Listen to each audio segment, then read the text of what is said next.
Good afternoon, everyone, or good morning. This is the training for the Extract Solution System.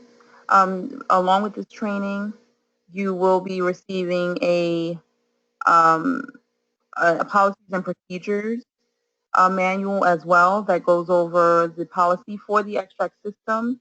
Now, Extract is IFS's document management system, so anything that you would normally have going forward to the home office, whether it be for compliance or for operations, would be entered into the system.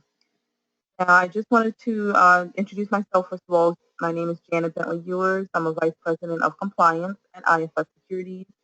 And if you do have any questions about the extract system, you can reach out to me directly by email at Janet, Janet, dot Bentley Ewers, B as in boy, ENTLEY, hyphen EWERS, as in Sam, at ifssecurities.com.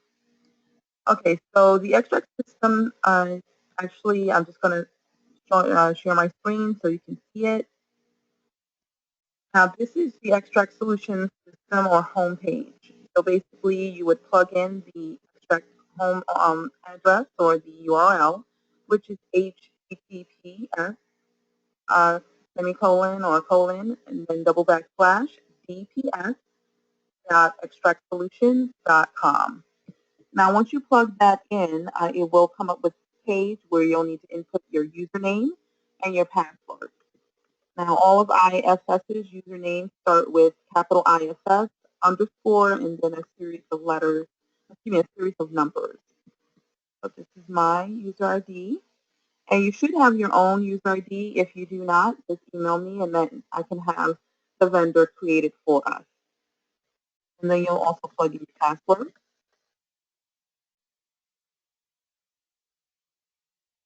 And we'll be going through Extract in terms of how to enter a work item.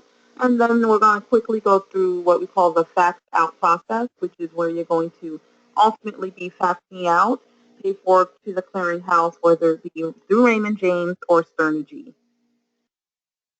Okay, so we are looking at what's called, once it comes up, it's called the workbench. And hopefully it'll come up shortly.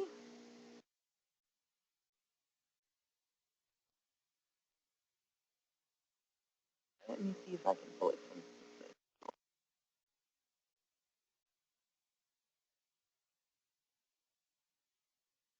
Let me see if I can.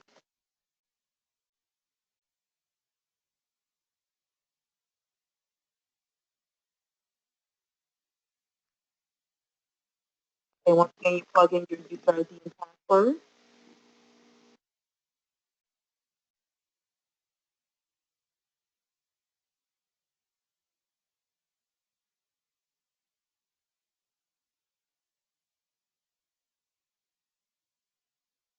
And it's going to guide you on what we call our workbench system, which is basically the homepage of where all of your work items that you've been working on, whether it's been processed for you from the home office or you're just actively working on it, ready to send it to the home office. This is where they're stored.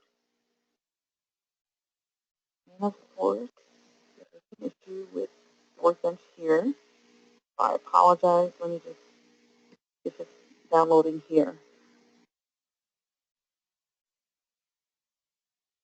Okay, so this is what we call the home office core. So I'm going to come out of this and just plug in my own personal system.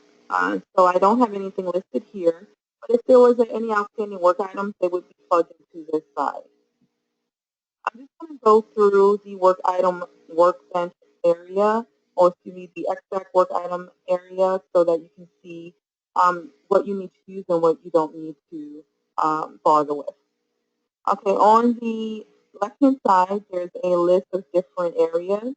The first is the home area, and the first one is work list, which is basically your landing page whenever you come into the extract system.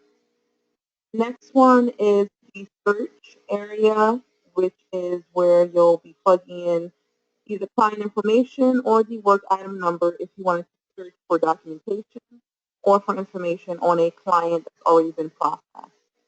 So here you can plug in last name, first name, account number. You can even plug in a series of dates and then hit search in the lower right-hand corner. Next one is search documents. It is useful if you're looking to search documents by document name, but I usually use search for that particular function. Suspended items we do not use here in ISS Securities. Preferences is basically how you would like your particular home page or workbench page to be set up and what fields you would like to see. Change password is pretty self-explanatory there. Operator information, so this is where you would see what your user ID is, your name, and then also your email address. Now, it is very important to make sure that you have the correct email address on file because that's going to allow any status updates or information from XTRAC to be emailed to you properly. So if you are for the first time going into your XTRAC system, just make sure that you look at your operator information, to look at the email and just make sure it's correct. We said working nodes, we don't use that, and my stuff I really don't use, but basically it's just a breakdown of everything that you looked at over a certain time period. Okay, so the next category or next area is create work item, and it will have a list of what we call recent item types and subtypes. And these are things that either you've been in recently or you've been working on recently. But if you are new to the XTRAC system, it will just list all item types and subtypes. So this is the area where you'll go in and actually create a work item and plug in your documentation. So I'm just going to go through the different work item types because it is very important where you place your documentation. Because if you place it in the wrong work item type, it may not go to the department that it needs to go to, and it may not be followed up with the way that it needs to be followed up with.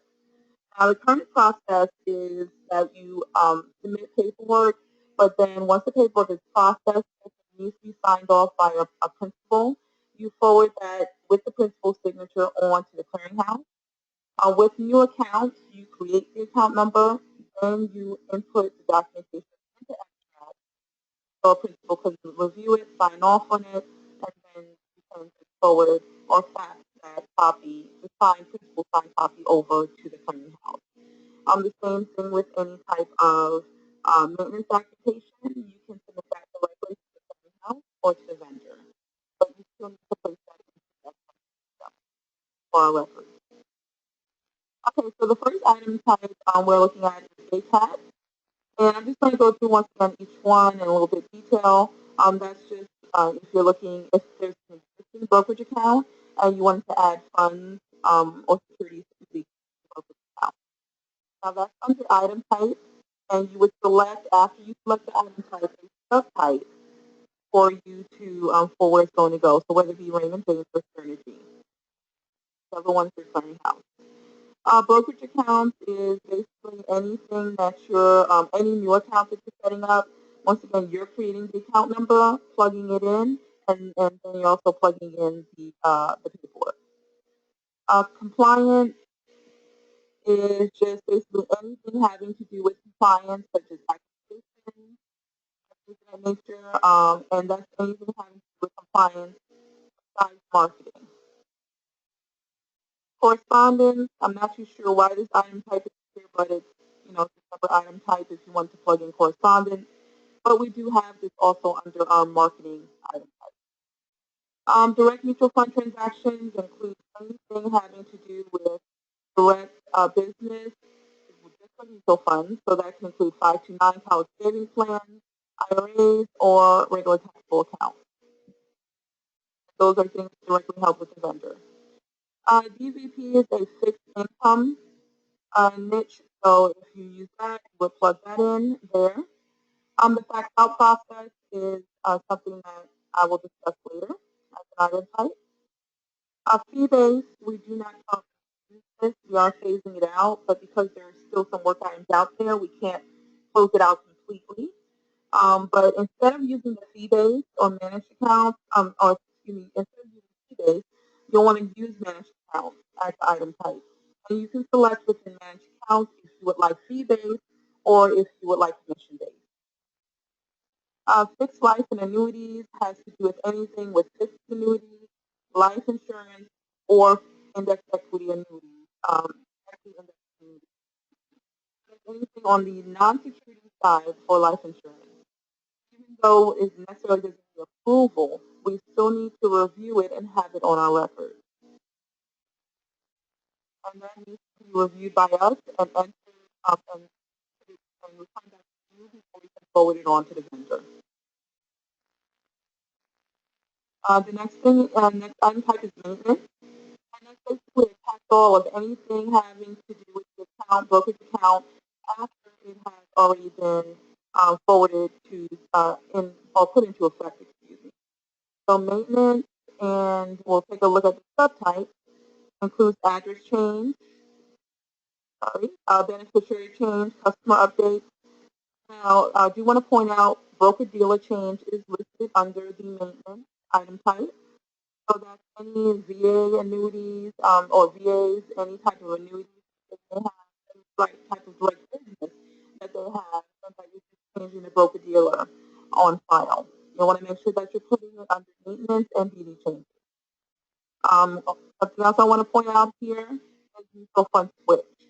So if you are doing a mutual fund switch within a brokerage account under your clearinghouse, whether it be Raymond James or Stern G, you want to make sure that you're putting it under maintenance, mutual fund switch, and including either universal switch disclosure form or the mutual fund switch disclosure form. Okay, so we have managed accounts, which we already spoke about.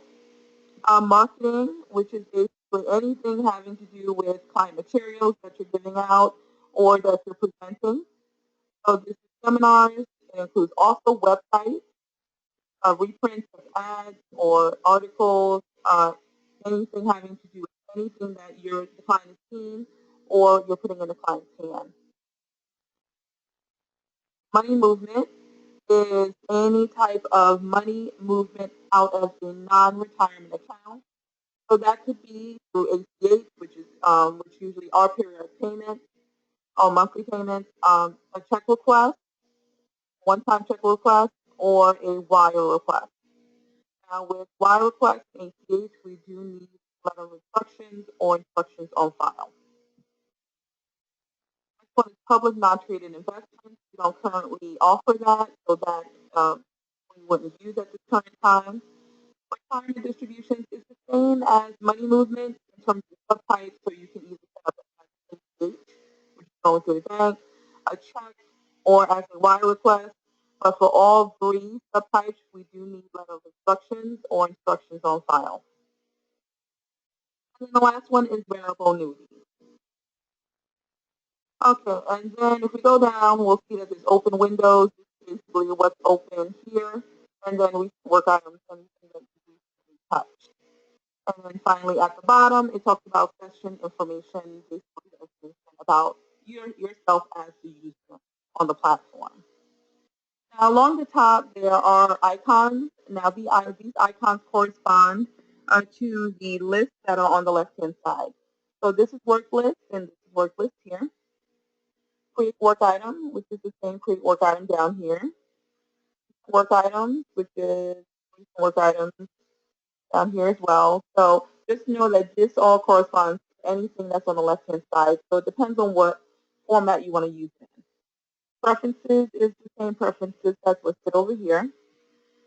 This is the help icon on navigation link. So if you have any navigation issues, you can certainly they'll certainly give you information on this particular link.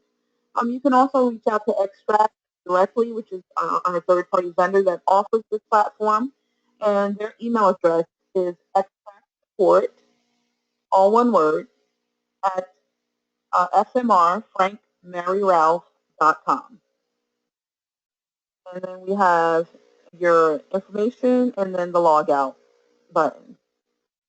Okay, so I'm just going to start with create work item, and I'm going to plug in just the one that's used the most, which is brokerage account. And then I'm going to select a clearinghouse. I'm just going to select Raymond James for all intents and purposes. And then I hit create work item.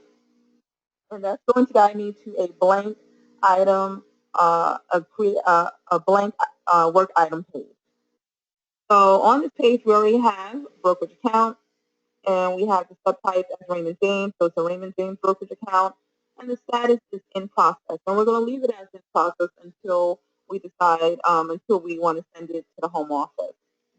Okay, so we'll plug in the client's name, and then also their customer identifier, which can be their social security number. For a trust or a company, it may be the EIN number or TIN number. And then we'll plug in the date of birth. If there is a co-owner or joint owner, we'll want to plug this information in here in the third row. And we'll plug in the account number. So you should have already created an account number at this point in time to plug into this area. Registration type, and we'll just click on individual. Now, with the account, generating the account number, whether you be Raymond James or Cernergy, we do have instructions on how to go in and create an account number on our YouTube site. So if you want to go to IFS Securities YouTube site, YouTube channel, there are instructions on how to do that. So let's say account type, we're just going to leave that as cash. If there's additional account type, we'll want to put that as well. So let's say they also want to transfer on death. And then we'll plug in what the account opening ID is. Most cases it is driver's license, and we'll put in the document number. And we'll also plug in the state of issuance and the date of expiration. Now, a lot of people ask me, well, why do we have to plug in all this information if it's already on the documentation? Well, the main reason why is because this is considered a database. This is holding not only the client's information in terms of these fields, but it's holding your client's information with the documentation in soft copy form. So if you wanted to have access to your signed documents that was principal signed or home office signed, and you didn't want to have to print it out, you can go into this database, the extract database, and pull that documentation. So we do need these fields in order to not only record your information, the client information, but also to pull up the client information when we need it and when you need it as well. Okay, so for the rep information, you want to plug in your information on this line, first name, middle initial, last name, and then your rep ID with the clearinghouse. And then the next area is questions, yes or no questions, to see if you completed these items. The system is not checking to see if these items are included. It's more so just a reminder for yourself. So direct business customer account form, is that attached? It's not a direct business, so we're going to say no. For a politically exposed person, are they politically exposed? In most cases, it is a no, but just want to make sure. But I want to say no for this purpose. Privacy policy, is that attached? I'm going to say yes, because it should be attached to any new account. OFAC report, which is the Office of Foreign Asset Control, which is through FINRA.org. You can consider this report. That's the attached, so we're going to say yes. And then account agreement, is that signed by the client and attached? So that should be a yes. If there is a check and close, you want to make sure that you note that as a yes. Otherwise, they'll just say state and A or not applicable. And then also if it's an international account. Okay, so we completed all the items that we need to complete on this page. So what we need to do at this point is hit save. And that's going to save all the information here that we have. So what we want to do next is we will want to add the information, the document, the actual documentation that is needed for this application, because we want to make sure that it's signed off by a principal or that the firm has it for their records in the home office. So we'll reopen this work item. So the same place that you click on save, we want to click pencil, which is for edit work item. And this is going to open the work item again. It's going to pull it from gray to white so we can make changes. And we're going to click on the paper clip, which is similar to an email attachment, to add an attachment on an email. Once you click on the paper clip, it's going to pull up a pop-up for adding attachments. And you want to click on Upload Attachment from your computer. And the system is going to allow you to look two ways to pull up your documentation. One is you can do a drag and click, and the other is you can just browse your computer and you can click on what documentations are needed. And it's taking a little bit of time for that page to come up. Here it is. So I usually do the browse and select file from your computer. It's the one I usually use. So know that you can select more than one file from your computer. So you don't have, so let's say if you have the OFAC report and the policy as two separate documents, the application is also a separate document. You can pull all of those documents. Let's say we have 3 documents that we need to pull from the application, and we browse those, pull it, and then it's going to add those documents. We can give a document title if we want, but we don't need to. And then I'm going to hit upload, and that's going to allow the system to upload those documents to the platform, your particular work item. Now, depending on what your internet speed is, it may take shorter or longer in order to upload the documents. It also depends upon the document size. Now, once the document, and let me just talk a little bit about the document. With Extract or with you putting in documents, if you have, and I always recommend if you have a client that has multiple accounts, so let's say they have a traditional IRA, they have an individual account, and they have a joint account, and you need to enter all that information, you are going to enter it on separate work items. Each account has a separate work item. So with that being said, you want to make sure that you have the privacy policy as one documentation or one file so you can use it across all the different applications or accounts. Same thing with the OFAC report. You don't need a different OFAC report for each account. You can use that same one. It's just the same information. The only thing that's going to change is the application itself of what you use. So I always recommend scanning in your documents separately so that when you pull those documents that you need, you're only pulling the ones obviously that you need and you don't have to keep scanning in the same document over and over. Okay, so we're just waiting for this to come through. My system is going slow today, so it takes some time in order for it to upload for me. But in the meantime, what's going to happen after this point is that there's going to be an area where you can go in and actually forward it on to the home office, and then at that point, you would be able to let's upload one because it's long. Okay, so let's say the attachment thing doesn't work from when you click on it and the pop-up box comes up. If you need to add attachments once again, you can click on the plus sign on the right-hand side, and it's going to give you the same pop-up box, and you can go through the same process. I'm just going to add one document because it seems like my internet is going slow today, and so I don't want to hold you up with watching my screen and everything as well.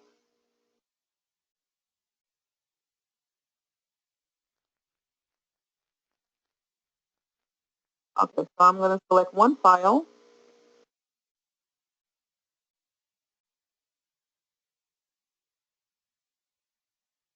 I want to select. I want to select a nice small one. Okay. All right. I don't know if that's smaller or not, but I'm going to upload this one.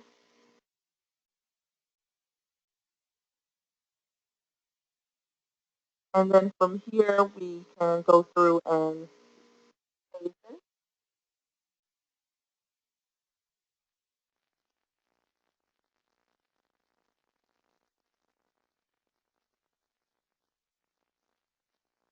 Okay, so this has finished uploading. And then what we'll do is we can go back to the general information page, which is the page that we plugged in all the fields in. And from here, we can change the status from in process, because now we've done everything we need to do, filled in all the fields, attached the document, to for review, and then hit save. What that's going to do is allow us to now have it forwarded to the home office for review. Now, while this is loading, I want to point out the work item number or reference number.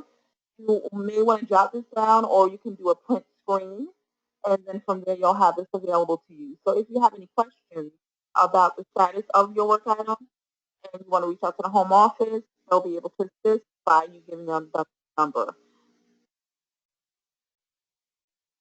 The other option too is to also just have a once again a print screen of it. Okay, so this is on its way to the home office, so it has been updated and transferred to principal. Now you will not see it on your side because it has been transferred over to the home office. We consider it only one touch at a time.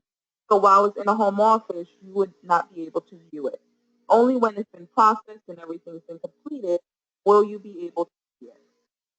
Now, if there is an issue with your particular work item, let's say there's some missing paperwork or something's not right, what's going to happen is that everything's going to it's going to be returned back to you.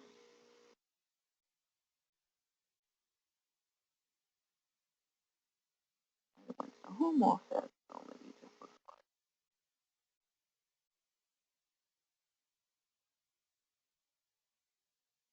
Okay, so this is the work item we just created. So myself as the principal, I open this work item and I see maybe there's something that's missing or incorrect. What I would do is add a note to the notes information area, which is that looks like a post-it note with a thumbtack in it, and it says note information. And I will add a note here saying please update the following, and I will just tell you what needs to be updated. All right. Now, if you wanted to add a note to this as well, you would be able to do the same thing. You can click on the plus sign, same thing as for adding attachment, and you would be able to add a note here as well.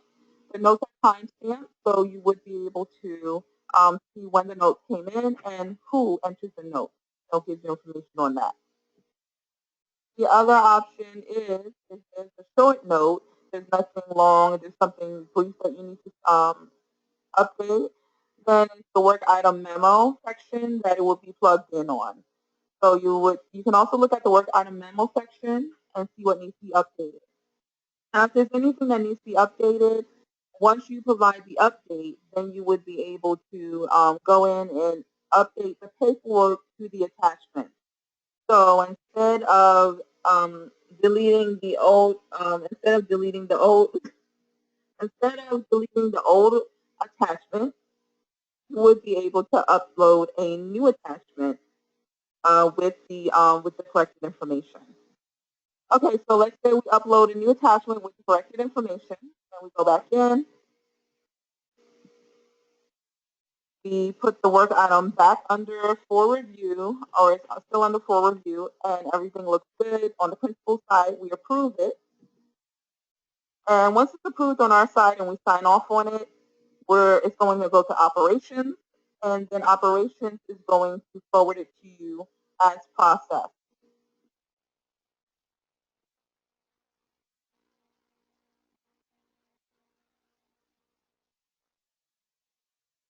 Okay, so they're going to forward it to you as processed. And then once you receive it back to yourself, this is my rep ID, I forward it back to myself as processed. What you can do for the fax out process is to now go in and leave the fax out process, but go into this wheel that's on the left hand, on the right hand side, which is for the select task, and then hit split, and then the item type, only item type available is fax out. And the subtype, you want to select um, your particular clearinghouse. So for this one, it was Raymond James brokerage account, so we'll select the subtype of Raymond James. And in the lower right-hand corner, you want to hit split work item. And now you have two work items. One is just for the brokerage account, and one is for the actual faxing out for Raymond James. So in the status, you'll want to change the status to pending. save, and then you'll want to reopen the work item with a pencil and then work on the work item. Now we're trying to get rid of that in-between step with pending and then hit save. We're hoping we're actually looking at it going defaulting straight to pending so that you don't have to worry about plugging that in. So, but for now, you want to make sure the status goes to pending, hit save, and then open it once again with pencil. So now you can start working on it. So when you go into the documentation, just make sure that the signed documentation is the only one that you're sending to the Raymond James. So let's say this is the signed documentation. Now, if you had two attachments here, and one was the unsigned one that you have plugged in, and this one was the signed one that was signed by the principal, you would have to get rid of the first one. So to get rid of any attachments that are on your list, you want to hit delete, and then it's going to say, are you sure you want to delete this? Cannot be undone. For us, we're going to cancel because we don't want this one deleted. But if you hit OK, then it would delete whatever documentation that is needed. Now we're going to go back to the lowercase I. That's always our landing page, our main landing page. And then we'll want to change this fax profile. And we want to drop down to whatever is the department we are trying to forward this on to. So if it is a new brokerage account, you'll want to forward it on to RJ New Account. And final thing is just change the status from pending to send fax and hit save. And it should give you some indication. It's going to say work item updated successfully. So basically, you have forwarded on the information to the RJ New Accounts Department. And it will say as such in what we call the history information, which is top here. Click on that. It's going to say alert dispatch. So basically, that's telling you that it has been, the process has been started. If you have any questions about the status of a fax that was sent to either Raymond James or Spinergy, you'll want to make sure that you reach out to our operations department in Atlanta, and their number is 404-382-5223, and they'll be able to assist you accordingly. All these status receipts in terms of fax confirmations do come into the home office. If there are any questions on the XTRAC system, what category to use or what paperwork to use, you can reach out to myself, Janet Bentley Ewers, by email. I gave email prior, or by phone at 570-236-5534, or you can reach out to anyone in the home office and they should be able to assist. If you have any technical questions, you can email XTRAC at XTRACSupport, so XTRACSUPPORT